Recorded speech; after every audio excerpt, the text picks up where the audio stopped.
سلامونه خوږو لیدونکو، نن درته د یو هلک او جنۍ د یارانې په اړه په زړه پورې داستان لرم. تمه ده تر پایه وګورئ او زما چینل در سره هرومرو سبسکرایب کړئ.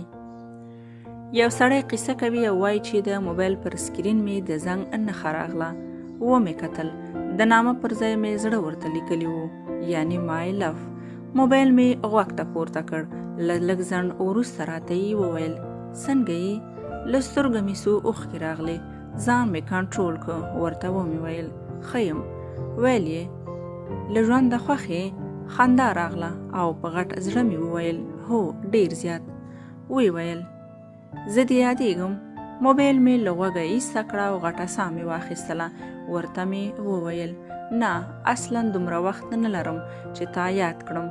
د ورځې کار کوم او د شپې ستړی یم، راشم او ویده شم. ویل یې: کومه ګیله خو برانه نه لري؟ د درواغو خندا مې وکړه. ورته ومې ویل: نه، هیڅکله نه. په ژړغوني غږ یې وویل: ښه، په ځان پام کوه، د الله په امان. خاموشي شوه چې پوه شم موبایل قطع شو. یوه غټه ساه مې واخیسته او ډېر زیات خفه شوم او سترګو کې مې اوښکې راغلې. شیبه وروسته موبایل ته مې مسج راغی چې مسج کې یې لیکلي وو: لطفاً مه ژاړه. حیران شو چې زه څنګه پوه شم.